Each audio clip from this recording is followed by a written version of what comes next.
Donc, je vais m'exprimer en français pour plus de clarté par rapport au message que cette rencontre, c'est une rencontre symbolique qui est une suite logique de beaucoup d'actions que l'humanité consciente est en train de poser pour une meilleure vie, une meilleure existence sur notre planète, sur notre terre. Alhamdulillah Rabbil Alamin. Nous comptons, Inch'Allah, dans les jours, les mois et les années qui vont venir, poser d'autres actes qui vont dans ce sens-là. Car nous avons décidé, Inch'Allah Ta'ala, de ne plus seulement nous suffire à nos chapelets ou bien à nos séances de dhikr et de wadifa, mais être des musulmans actifs et des tijanis qui vivent leur tijanité, non pas seulement spirituellement, mais socialement, écologiquement, économiquement et dans tous les domaines de notre existence, de notre vie. Vous comprendrez avec moi que, alhamdulillah,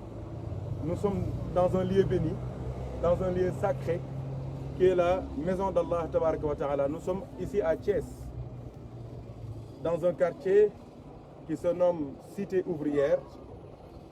qui est proche des chemins de fer. Nous sommes ici devant la grande mosquée. Nous avons choisi ce lieu symbolique de l'islam pour lancer notre projet. Qu'on veut un projet national, sous-régional, africain, mais aussi international. Tout ça sous la houlette de l'islam et de la spiritualité en général, mais de la Tijaniya en particulier. Car l'idée est née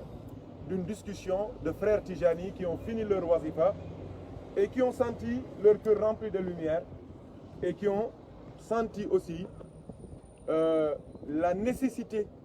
de partager cette lumière en la matérialisant dans le domaine écologique. Alhamdulillah Rabbil Alamin. Et malgré les difficultés et les contraintes de temps qu'on a eues, on a décidé de au moins, masha'Allah, poser nos premiers actes.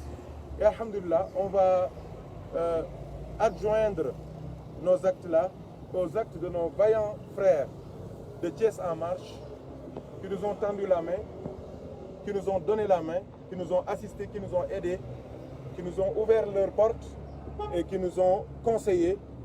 et, masha'Allah, assistés physiquement dans l'organisation de cet après-midi d'écologie, de reboisement, d'amour de la planète. Et vous avez entendu le verset que j'ai utilisé à l'entente de mon propos, où Allah dit au prophète Sayyidina Muhammad, nous ne t'avons envoyé que pour que tu sois une miséricorde pour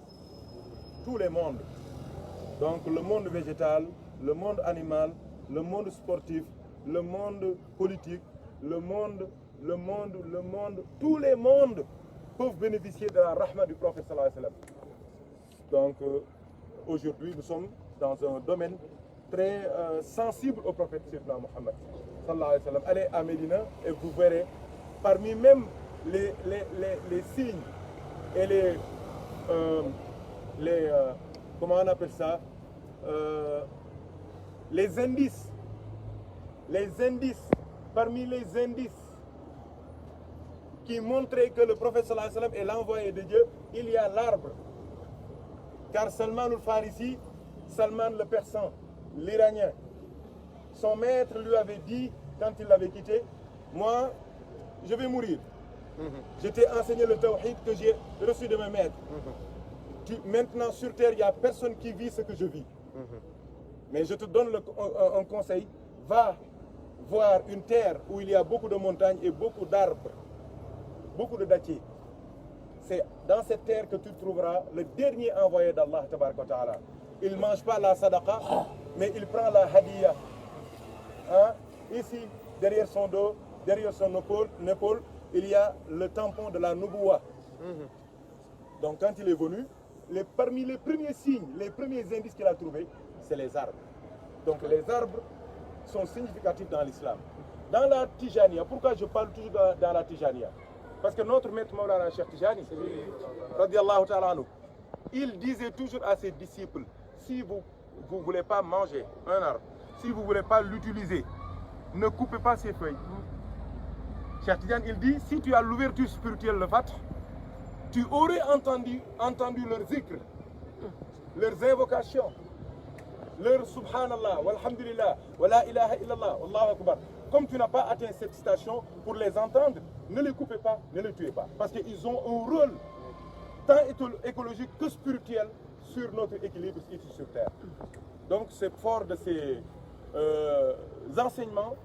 qu'on tient à l'arbre, qu'on tient au reboisement. Et nous sommes de la famille de Al-Hajj Mohamed Degen. C'est notre maître spirituel. Est-ce que vous savez que à quelques mètres d'ici, Al-Hajj Mohamed Degen cultivait ses champs. Ces champs sont là. Les champs de son père Al-Hajj Ahmed Bara sont là. Ici, c'est à quelques mètres d'ici. Tout ça, c'est symbolique. Parmi les signes aussi, les indices que le prophète sallallahu alayhi wa sallam avait donné à notre grand-père en quittant Rufisque, il y a un grand baobab. Le baobab, c'est l'arbre. Donc nous sommes liés à l'arbre par notre grand-père, par notre arrière-grand-père, mais nous sommes liés à l'arbre par Cheikh Tijani, nous sommes liés à l'arbre par le prophète à travers Salman al-Farisi. Retenez bien ce nom-là, Salman al-Farisi. Salman le Persan. Donc, alhamdulillah rabbil alamin, c'est ce projet qu'on veut mettre sur pied, masha'Allah. Et alhamdulillah, comme je dis souvent, si on veut initier quelque chose de nouveau, on peut poser les jalons. Mais s'il y a des gens qui ont déjà de l'expérience, ce n'est pas la peine de se créer des problèmes et de souffrir. C'est pour cela que sur le champ, on a fait appel à Thiès en marche et aussi eux, ils nous ont ouvert leurs portes. On devait faire beaucoup de paperasse, beaucoup de démarches pour faire beaucoup de choses. Eux, ils nous l'ont facilité. Donc au nom de la famille Degen, au nom de la Tijaniya, au nom de l'islam, nous vous remercions de cette initiative, de ce soutien, de cette assistance. Et alhamdulillah, comme mon frère Kara l'a dit, nous vous suivons et nous savons votre engagement. Et là où vous voulez amener, non pas le Thiessois ou le Sénégalais, mais l'esprit sénégalais, l'esprit thiessois. Et le développement, en réalité, c'est ça. Donc, j'ai parlé en français parce que ce projet est porté par un Français d'origine marocaine, de Fès même, un Guinéen, il est français, mais il est guinéen, d'origine guinéenne, c'est un ingénieur. L'autre, le premier que j'ai cité, c'est un pharmacien, c'est un docteur en pharmacie. Et la dernière, c'est une sœur française, il s'appelle Soumaïa Sauvage, machallah, que j'ai connue par l'entremise du fils de Haj Omar Mbodj, Ndiogu Mbodj. Les trois, c'est moi qui leur ai donné le wird Tijan. C'est en faisant notre wazifa qu'ils nous ont dit que le wird c'est important, mais il faut qu'on bouge, il faut qu'on fasse quelque chose. C'est pour cela que le projet est aussi sénégalais, guinéen que marocain. Pour vous dire que c'est un projet panafricain, mais qui a une vocation internationale. Et Inch'Allah Ta'ala, on ne veut pas dévoiler notre feuille de route, mais Inch'Allah Ta'ala, si on suit notre trajectoire, Inch'Allah Ta'ala, on va arriver à notre objectif de planter en un seul jour 150 millions d'arbres. 150 millions en un jour, et c'est possible. On a déjà ficelé tout le programme, mais c'est étalé sur beaucoup d'années, car nous voulons, masha'Allah, et l'implantation est symbolique, car on a invité des jeunes, des femmes, des personnes âgées, des marabouts comme Karamba, on a invité aussi des gens qui viennent de Louga, des villageois, pour montrer que toutes les couches de notre société vont prendre le train de l'écologie, Inch'Allah Ta'ala, mais avec une certaine pédagogie et une certaine conscientisation. Donc je tiens à remercier tout le monde, surtout le frère Mamadou Sène. Hein, il était un peu souffrant, c'est pour cela, mais on devait même commencer le truc avant ce jour-là, avec le professeur Mamadou Sène, avec Haj Mario, qui est un docteur en environnement aujourd'hui, ses études. Il y a aussi Haj Massaloum Diop, que vous connaissez bien, qui travaille avec vous, Machallah. Donc c'est eux qui ont le fait. Et comme je vous l'ai dit, Cité ouvrière est à l'honneur, la mosquée est à l'honneur, car aussi il y a des frères ici. Nous savons qu'ils sont engagés, c'est des jeunes qui sont motivés. C'est pour cela qu'on leur a dédié ces arbres-là, pour que c'est eux qui deviennent les parrains, pour qu'ils les arrosent, les suivent jusqu'à Inch'Allah, jusqu'à ce que nous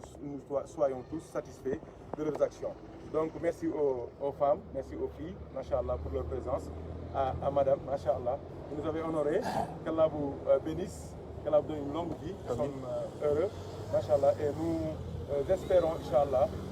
travailler avec vous, hein, dans le but d'être utile, surtout ça, d'être utile. Hein. Le Maulid est très proche, il y a des gens qui nous attendent chez nous, mais nous on préfère le terrain. C'est ça que je dis aux frères, les politiques, les jeunes engagés, je leur dis, le terrain, rien que le terrain, et toujours le terrain, car c'est là que l'on rencontre les vraies réalités et c'est ça qui est important. Je vous signale aussi que je suis venu avec tous les responsables du mouvement Safinat Al-Fuqara Ilallah, à leur tête Haj Karamba Gassama, qui est banquier, Machallah, qui a quitté Dakar pour venir nous épauler. Il y a aussi les frères militaires qui sont venus, Machallah, vous avez vu avec leurs armes, Machallah, hein, leurs pelles. Hein, donc il y a les marabouts aussi, les Tchernavé qui sont là, les Tchernadio, Haj Boubacar Djegen, Haj Ousseinou Djegen, Haj Ahmed Tine, hein, Haj Seigneur Mbaye, c'est mon homonyme. Hein, hein, donc il y a les Tchernadio qui sont là, il y a les présidents des sections qui sont là, il y a les responsables du mouvement, toutes les sensibilités de Safina sont là, il y a la presse aussi, Masha'Allah, notre groupe de presse qui s'active, Masha'Allah, qu'Allah vous rétribue. Donc Mamadou, c'est les paroles que je tenais à dire. Donc comme ça, Inch'Allah, les frères sont là-bas et sont en train de nous attendre. C'est pour cela que je l'ai fait en français. Donc ci tënk ci wolof très rapidement, kàddu yu gàtt, gërëm ñëpp, sant ñëpp, gërëm Baye Omar ndax moom lii cëram la, yàlla ko séddee te moom bu taxawee rek jàkk yëpp taxaw nañ waaye kon bi yëpp taxaw nañ ndax yàlla jox na ko ñëpp yëpp respecté nañ projet bi donc mu ko bind donc alhamdulilah dañ ko waxee ca sunu xadara bi waat dañ xadara ba pare gars yi daal di wér bi baax si di baax mais il faut que ñu def ay daal di jëngatu di def dara non pas pour ay zikar ak ay daayira ay addiya mais ñun def loo xamante ni day utile ci monde bi kaw ni bi yëpp mën cee jëriñ comme yéen bi nekkee une benn njëriñ boo xamante ni si njëriñ universel la tarixa bi di lu ñu pratiquer universellement ñu ne war nañoo def loo xamante ni même yu dul jullit même animaux yi dañ ciy jëriñ ah ok donc waaw donc loolu di lu am solo lool loo xamante ni gars yi ñoo ko xalaat waaye bi ñu ñëwee wax naa leen ne leen man même waxtaan yi may def ci Facebook ak YouTube du ma waxtaanee thème bu ñu traité ba mu baax déedéet thème bu ñu traité ba mu baax du ma gisee ni am na borom xam-xam bu ko traité ba mu leer du ma ko traité wala su ma koy traité damay wóor ne am na benn angle bu mu fàtte wala dugg ca wala xóotalu ca ma jël ko dugg ca man du ma répété lu ñu wax ba pare. jëf ju baax tamit su ma gisee ku ko xës ba def man dama lay encouragé jàppale la mais du ma fa nekk di créer xam nga Sénégal bi fi commencé télécentre ñëpp bàyyi lépp dem defi télécentre ba ñu fi commencé Jakarta ñëpp bàyyi lépp dem Jakarta loolu moo ñu rey ñun dañoo war a toog di xalaat di réfléchir waaw kii def na Jakarta pourquoi lu tax du ma def leneen kii def na télécentre pourquoi du ma def leneen développement noonu la mais du lu ñu jóg rek ñëpp daw sax ba noppi mu di ko yàq moo tax ñun du ñu gisee ni waa Thiès en marche taxaw nañu def loo xamante ni mais nit ñi dañ ko doon xaar ci àdduna di ko xaar di ko gént ñu def ko mari leen suñ fi nekk di jël rek ñu wër a di xeex moom daal la ñuy waxal ñu jàppale ñu bokk ci tey ngir jëm yàlla wutuñ ci dara te ñoom it c'est avec désintéressement moom la ñuy liggéey waaye alhamdulilah ce désintéressement boobu moom la ñuy liggéey donc alhamdulilah jàppale nañu coono yi ñu waroon demee eaux et forêt fu nekk ñooñu ko noppal jox ñu matériel jox ñu xalaat jox ñu gis-gis booloo ji su leen neexoon ñu toog ne ay sëriñ lañu waaye ñoo ànd ak seen jëmm ñëw taxaw te kii ku ko gis xam ni mooy secrétaire général waaye kii ñëwul pour ñu interviewé ko dafa ñëw pour jëmbat si ci jëmbat maan la wala du jëmbat maan wala jëmbat ba jëmbat si kii ah macha allah donc ñun ñi noonu la ñu waroon def sax waaye xam nga tabarakallah ma nga fii moom daa bëri contrainte ma nga pour vous dire que alhamdulilah wax leen ne leen yonent bi sallallahu alayhi wa sallam ko fonkoon environnement la am na yéen ñëpp xam ngeen ci lu bëri wax naa leen man histoire bi ma gën a touché ci environnement mooy Salmaanul Farisi sëriñam daf ko waxoon ne ko daal man li ma la doon jàngal ci tawhid kenn dundatul ci kaw suuf demal ci diw ñooñu suñu dee jeex na waaye nag mu jug jamono le dernier des prophètes gën a ñëw moo ngi ñëw fële ci Hijaaz lañ koy wax waaye soo bëggee xam dëkk ba xoolal foo dëkk la boo xam day am ay montagne waaye day bari ay garab te garab yooyu mu doon dund ay garabu tàndarma la mooy Madinatul Munawwara kon garab moom moo wan Salmaanul Farisi te Salmaan mujj naa bokk ci surafaa yi te persan la alors waxtaanu kii la xam ngeen li ma bëgg a wax suñu sëriñ Mawlana Cheikh Tidiane dana wax taalibe mi ne leen ku romb garab comme ñun dañ ko daan def man dama ko daan def da ngay romb garab rek xob di dox di dem di ko saat ma toog ba càgg jàng Cheikh Tidiane ne doo rombee garab bu ko xot bu ko rocci di ko dagg ñu ne ko tax mu ne doo déggoon li muy sàbbal yàlla doo ko dagg kooku man pour man écologie foofu la yem wallaay sunu sëriñ Alaaji Ahmad Baro Njëgeen bi muy jógee Tëngéej di ñëw Thiès yonent bi daf ko wax ne ko yow fa nga war a dëkk garab bu mag moo fa nekk garab googu mooy symboliser sa lépp mooy guy gee ci kër Maam Alaaji kon ñun écologiste lañ Maam Alaaji Ahmad Baro ay toolam ak fii Maam Alaaji fi la daan ñëw di bay fii à quelques mètres d'ici doo doxee tuuti tool yaa ngi fi li ci waa Njëgeen ñoo ko dëkkee mais fii ñun suñuy tool fii la nekk kon suñu ñëwee fii ci jàkka ji di fi defee jotaay bi ñun taxaw nañ fi ñu war a taxaw di ñaan yàlla mu barkeel gërëm nañ ñëpp waa Safina yëpp sëñ Kara ñëw na gërëm nañu ñi ma tegoon projet bi seen loxo Mamadou Sène Haj Mar Haj Massa ak ña nekk ca réew ma muy docteur Ali ak Soumaya ak Mouhamed Baylo Sow nga xamante ni ñoom ñëpp dañoo bëgg projet bi Mouhamed sax dina ñëw incha allah ci lay gàmmoo te projet bi bokk na ci li ko indi français jóge donc gërëm nañ ñëpp maa ngi gërëmaat bu baax waa Thiès en marche ci seen taxawaay seen pas-pas ak seen disponibilité yàlla fay leen yiw di gërëmaat waa section bi aussi xam seen pas-pas ak seen dogu ak seen engagement te xam ni garab yi incha allah du dee ci seen i loxo moo tax ñuy dugg pour yéen garab yi ngeen def ko seen i pare xam nga benn garab sax jabaru njóogu lañ ko tuddee xam nga kooku garab googu moom du dee su dee njóogu yéen ñëpp lay tër yéen ñëpp lay rey góor gi nee na moo koy suuxat moo ko garab yi tamit jox ko leen ko bu baax ah di ko ñenn ko di ko lijjanti problème boo leen ci am wax leen ko Mamadou dina ko wax ñoom Idriss dinañ leen jàppale incha allah te niñ ko defee tamit noonu la ñuy defee yeneen jàkk yëpp yi wër fii ak yi wër dëkk bi yëpp parce que am na jàkk yoo xamante ni kenn mënu faa toog ajjuma ndax tàngoor waaye bi ñu fa jëmbatee ay garab yu am ker nit ñi dinañ mën a julli tranquillement su paree nag après dinañ dem ci ay arbre fruitier dinañ dem ci un tijane un arbre un chrétien un arbre projet yu gudd la mat na 7 ans yaakamtuñu ko incha allahu taala yal nañu yàlla boole dimbali yal nañu yàlla boole jàpp dañoo ngi jégalu ñëpp ci jotaay bi jigéen ñi jërë ngeen jëf yéen vous nous avez honoré macha allah yal na yàlla fay leen yiw kon damay jox kàddu gi Seydi Idriss moom incha allah bu sànni kàddu au nom de Thiès en marche incha allah ak au nom de tout Thiès macha allah sa turandoo ziyaari naa ko ah turandoo ponkal la ci tarixa bi Idriss Réra ñëpp koo xam waaw ñëpp bokk na ci ñi nga xamante ni raar xalifa cheikh yi nga xamante ni ñëpp leen nangul wala yu la woon li mu produire ci ay livres kenn xamul lu mu toll c'est l'un des plus grands savants de la umma waxuma de la tariqa de waxuma de notre époque de la umma de toutes les époques Idriss Réra yi ñëpp ko respecté même salafis yi gën a soxor ca Maroc dañ ko nii lañ koy defal ndax ni moom maîtrise woon la science du hadith maa la ko wax ku ko gën a xam tarixa tijaan amul ci kaw suuf ku ko gën a xam baatinu tarixa bi amul ci kaw suuf daraan gis yonent bi minute bu nekk borom fatu bu mag la woon waaw bi may nekk étudiant moo ngi dund foofu Maroc yàggul de moo ngi ba bëri 2009 la gaañu bonkal la yal na yàlla fayal ni ko kon nag yow moom sa barke turandoo rek doy na pour lépp barkeel incha allah bismillah